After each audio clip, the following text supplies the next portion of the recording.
एक विशेष उत्साह असतो आणि त्याचा एक विशेष आनंद आपल्या मनामध्ये पण असतो.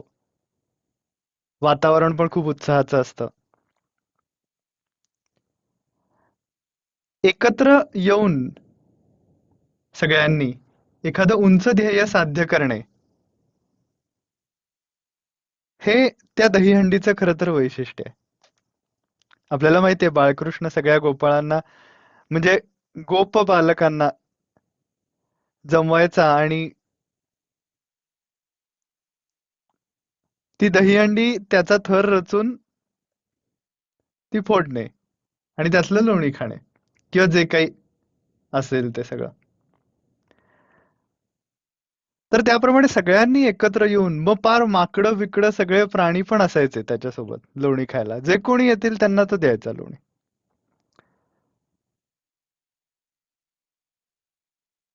आणि सगळ्या गोष्टी एकत्र करणे, त्याचा काला तयार करणे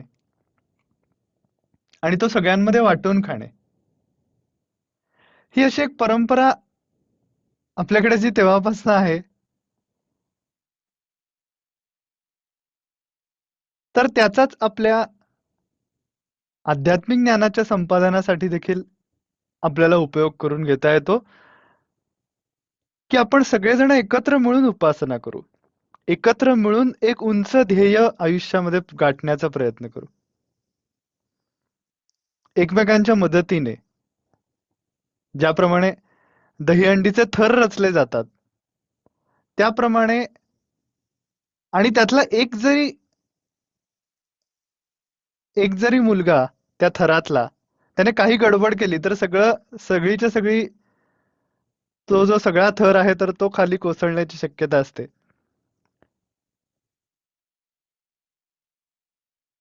त्याप्रमाणे ज्यावेळेला आपण आपल्या आयुष्यामध्ये एखादं उंच ध्येय प्राप्त करण्याचा प्रयत्न करत असतो सगळेजण मिळून, त्याला एकमेकांच्या मदतीने आपण जात असतो. पण त्या दहीहंडीच्या सगळ्या थरांची रचना बघितली तर खालती जास्त मुलं असतात. त्यानंतर हळूहळू जसजसं आपण वरच्या थराला जाऊ, तसतसं त्या मुलांची संख्या कमी होते.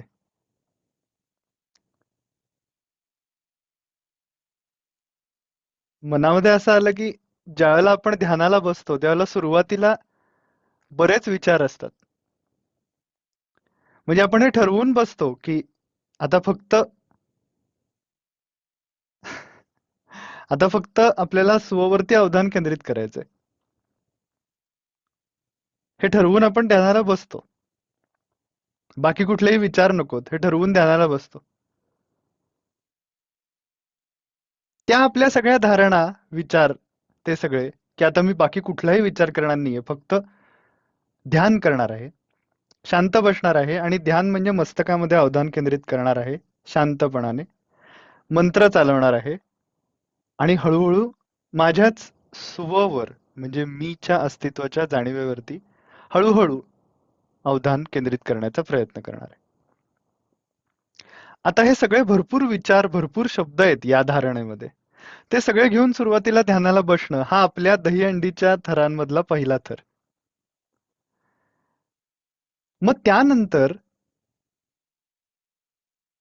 हळूहळू जसजसं आपलं मन शांत होत जातं, तसतसं केवळ वरती आपलं मन जाण्यासाठी म्हणजेच आणखीन आणखीन शांत होण्यासाठी विचार कमी होण्याची आवश्यकता असते.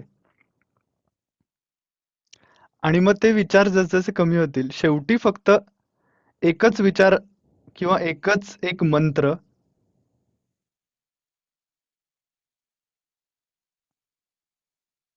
आणि त्या मंत्रावरतीच माझं अवधान केंद्रित आहे. अशा अवस्थेपर्यंत जाऊन ते अवधान केवळ अस्तित्वाच्या जाणीवेवरती फोकस होईल, ही फायनल स्टेज म्हणजे आपल्या प्रयत्नांची, की अवधान अस्तित्वाच्या जाणीवेवरती आहे.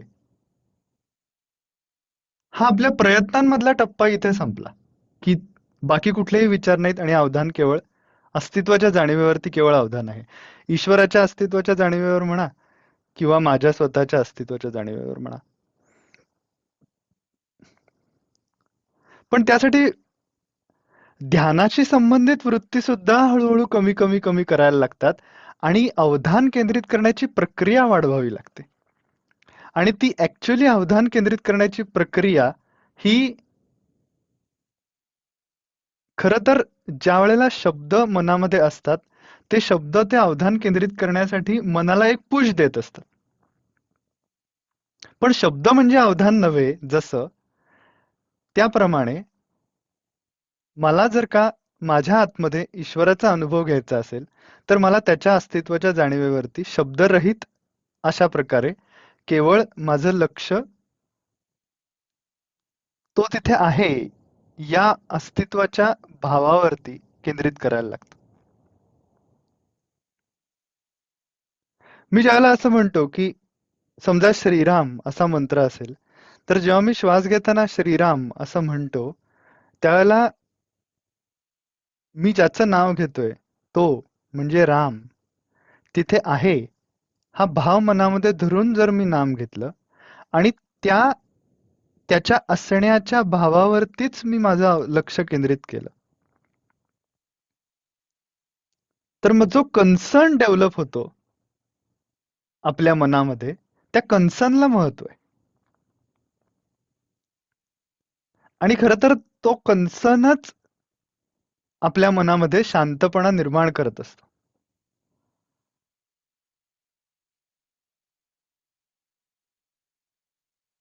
आणि मग हळूहळू केवळ त्याच अस्तित्वाच्या भावावरती राहण्याचा प्रयत्न करणे.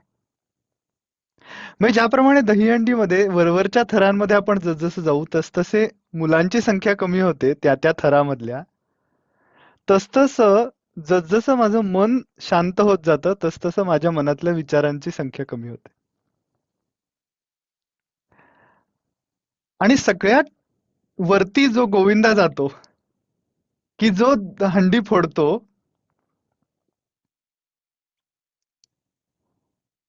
तर तो सगळ्यात वरचा गोविंदा म्हणजे काय आहे तर ते आपलं अवधान आहे. आणि ते अवधान हे त्या मंत्राच्या आतमध्ये असलेले अस्तित्वाचा भाव त्याच्यावरतीच लक्ष केंद्रित करत असतं. म्हणजे मंत्र हा जर का आपण एखाद्या दहीहंडी सारखा धरला तर त्या मंत्राच्या आतमध्ये जे अस्तित्वाचा भाव आहे तो भाव माझ्या चित्ताला पूर्णपणाने समजण्यासाठी अवधान तिथे प्रॉपरली फोकस करायला पाहिजे.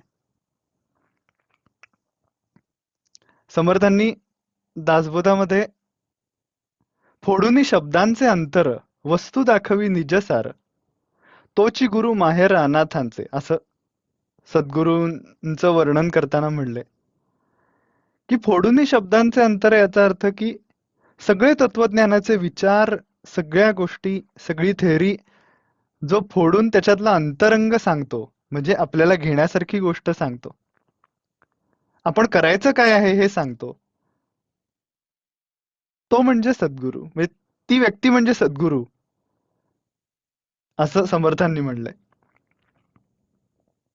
त्याचप्रमाणे इथे ते एकच एक ध्येयाशी केंद्रित असलेलं माझं अवधान आणि त्या अवधानाला घेऊन मी केवळ ईश्वराच्या अस्तित्वाच्या जाणीवेवरती फोकस करणे एवढंच खरं तर ध्यान आहे.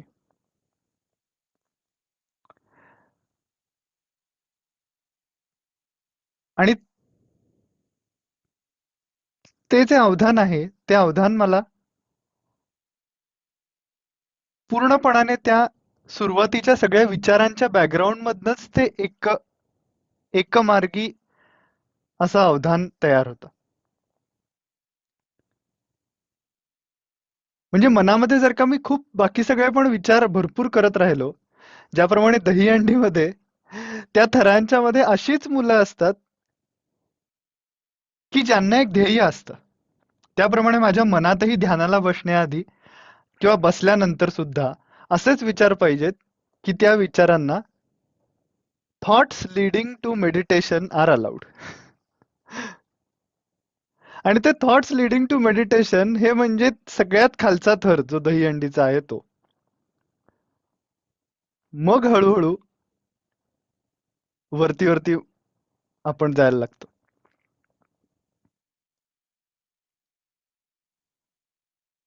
या सगळ्यामध्ये भगवान श्रीकृष्णांनी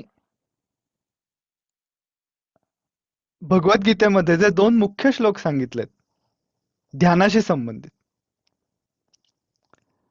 त्या दोन मुख्य श्लोकांच्या बद्दल स्वामी चिन्मयानंदांनी असं म्हणलंय की हे दोन श्लोक जितकं उपयुक्त मार्गदर्शन साधकाला ध्यानाच्या बाबतीत करतात, तितकं जगातलं कुठलंही दुसरं वाङ्मय करत नाही.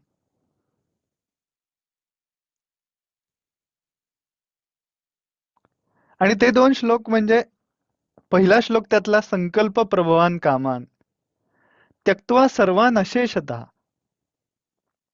मनामधल्या सगळ्या सगळ्या कामनात्मक संकल्पांचा त्याग कर. कामनात्मक संकल्प म्हणजे काय? तर असे विचार ज्याच्याने माझ्या मनामध्ये उपभोग प्रवृत्ती निर्माण होईल आणि माझं मन विचलित होईल.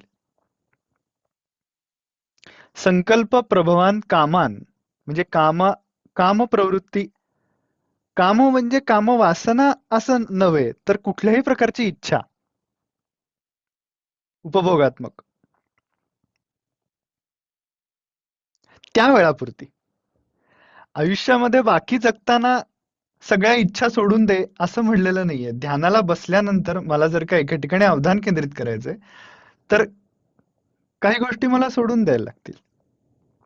अवधान मन शांत होऊन मन कॉन्सन्ट्रेटेड होण्यासाठी.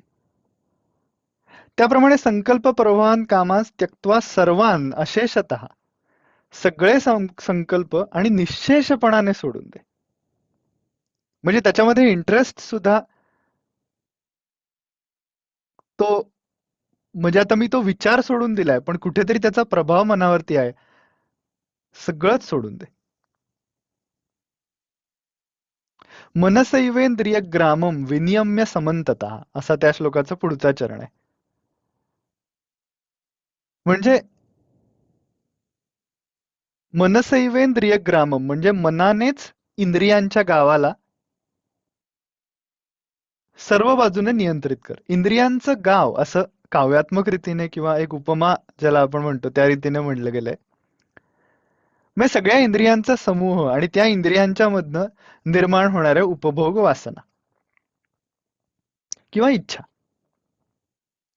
त्या सगळ्या गोष्टी मनानेच नियंत्रित कर.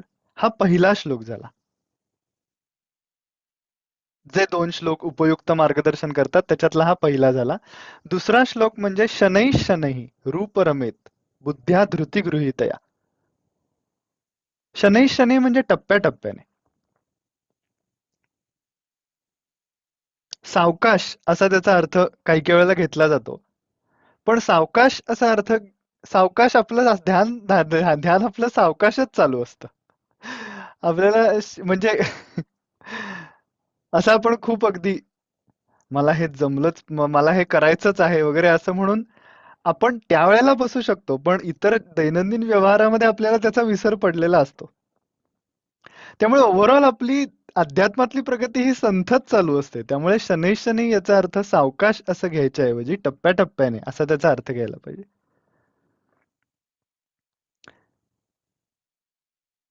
म्हणजे त्याला एक गोल राहील की ह्या टप्प्यापर्यंत मी आलोय, आता मला पुढच्या टप्प्यापर्यंत जायचंय. उपरमेत शनै शनै रूप रमेत म्हणजे शनै शनै उपरमेत, त्याची संधी होऊन रूप रमेत असं होतं संस्कृत मध्ये. उपरमेत म्हणजे या ठिकाणी अवधान केंद्रित करणे. उपरम म्हणजे वरती अवधान केंद्रित करणे. शनै शनै रूप रमेत बुद्ध्या धृती गृहीतया. इतर सगळे विचार बाजूला करून केवळ ध्यान करण्यासाठी मनाला पण एक धैर्य लागतं की मी हे करणारच आहे म्हणून तिथे बसल्यानंतर. की काही झालं तरी सुद्धा, कितीही मला हे अवघड वाटत असलं तरी सुद्धा मी हे करणार आहे. हे एक प्रकारचं धैर्य झालं. दुसरं धैर्य म्हणजे मनामध्ये माझ्या कितीही विचार आले तरी सुद्धा मी डिप्रेस न होता पुन्हा पुन्हा मी तोच प्रयत्न करत राहणार. हे दुसरं धैर्य झालं. आणि तिसरं धैर्य म्हणजे आता माझं मन हळूहळू शांत होतंय हे मला लक्षात येतंय. त्यावेळेला मी आपणहून इतर कुठलेही विचार करणार नाही. त्याला तसंच शांत राहू देईन. हे तिसरं धैर्य झालं. त्यावेळेला पण एक धैर्य लागतं, की आता शांत झालेलं आहे हे माझं मला कळत असतं, की माझं मन आता शांत झालेलं आहे. आता माझ्या मनामध्ये बाकी कुठले विचार नाहीयेत. केवळ ईश्वराच्या अस्तित्वाचा भाव अंतःकरणावरती स्फुरतोय किंवा तो प्रत्ययाला येतोय. बाकी कुठलेही विचार नाहीयेत हे लक्षात येते. आता मी इतर कुठले विचार आपणहून निर्माण न करणे, केवळ तो अस्तित्वाचा भाव धरून ठेवण्याचा प्रयत्न करणे, हे आलं तिसरं धैर्य झालं हे.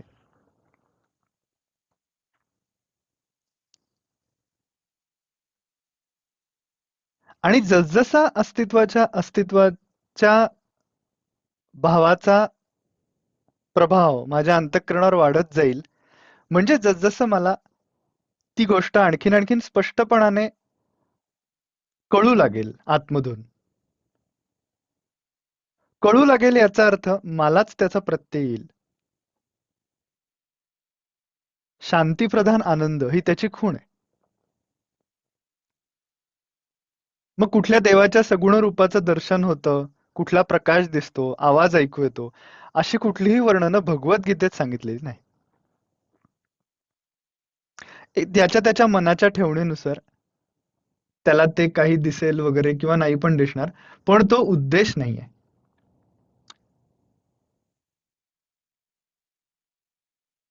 तर मला जसजसं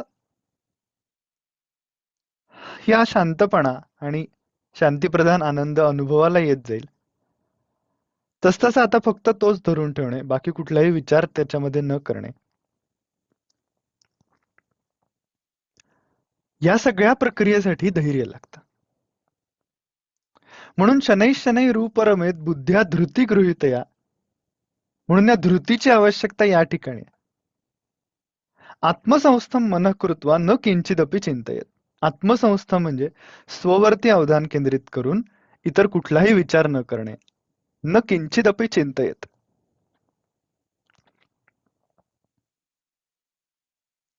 आत्मसंस्थ मन कसं करायचं? तर ज्यावेळेला मी मंत्राचा शब्द मनामध्ये उच्चारतोय, त्याला तो मंत्राचा शब्द म्हणजेच स्व असं इक्वेटच करून टाकायचं. मी समजा श्रीराम असा मंत्र घेतला असेल, तर ती जी अस्तित्वाची जाणीव ईश्वराची आहे, ती ईश्वराची अस्तित्वाची जाणीव म्हणजे ईश्वराचं अस्तित्व आणि माझं अस्तित्व हे मूळ स्वरूपात अजिबात वेगळं नाहीये, हे समजून घेऊन तो मंत्र म्हणजेच स्व, मी असं मला जे वाटतं, त्या माझ्या मूळ स्फुरणावरती अवधान केंद्रित करण्याचा प्रयत्न करणे.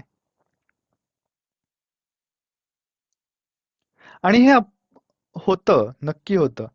जरी श्रीराम असा मंत्र आपण घेतला, तरी सुद्धा जेव्हा श्वास घेताना श्रीराम, सोडताना श्रीराम असं आपण शांतपणे म्हणतो, त्याला मला त्या रामाच्या अस्तित्वाच्या जाणीवेचा प्रत्यय अंतःकरणावर नकळत होत असतो. मी मुद्दामून अवधान केंद्रित करण्याचा प्रयत्न केला तर तो आणखीन स्पष्ट होतो. तो मला जाणवणारा अस्तित्वाच्या जाणीवेचा प्रत्यय किंवा तो भाव असं आपण साध्या शब्दात म्हणूयात. तो मला जास्त स्पष्ट होतो. आणि ज्या वेळेला तो स्पष्ट झाल्यानंतर केवळ त्या अस्तित्वाच्या जाणीवेवरती फोकस करणे आणि ही रामाच्या अस्तित्वाची जाणीव आहे असा त्याच्यामध्ये लागलेला एक एक्सटेंडेड फॅक्टर सोडून देणे आणि केवळ अस्तित्वाच्या जाणीवेवर फोकस करणे, कारण ती जाणीव हाच आपलं ध्यानामधलं उद्दिष्ट आहे.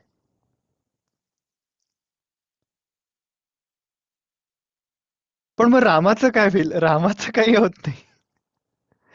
रामाचं काही होत नाही. आपलंच होतं म्हणजे आपण शांत होतो. त्यामुळे हे सगळे कॅरियर्स आहेत. All these mantras are like carriers. त्या मंत्रामधनं त्याचा उद्देश मंत्र घेण्याचा उद्देश हा आहे की आपलं अवधान त्या अस्तित्वाच्या जाणीवेवरती यावं. मग मी श्रीराम असं म्हणलं तरी सुद्धा मी त्याच अस्तित्वाच्या जाणीवेपर्यंत माझं मन जात असतं.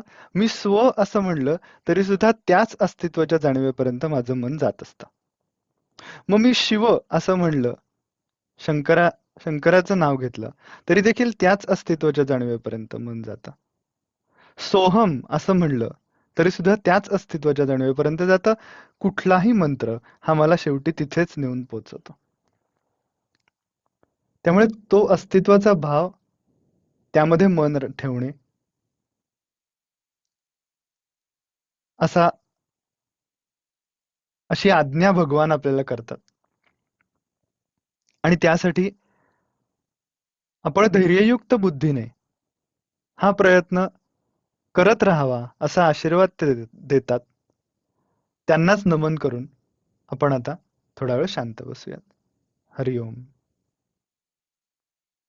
सुरुवातीला 3 वेळा ओंकार आणि त्यानंतर 10 मिनिटं ध्यान करूया. हरिओम.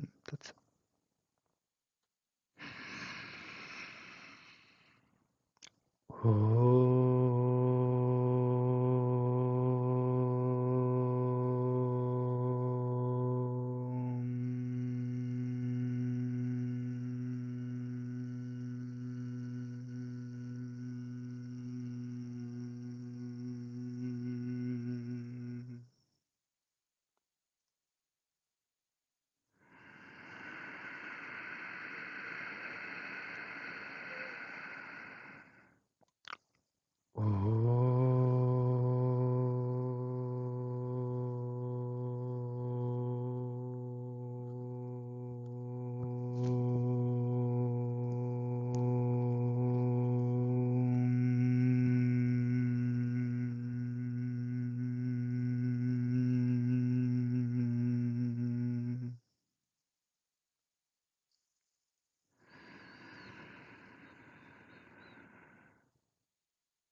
हो.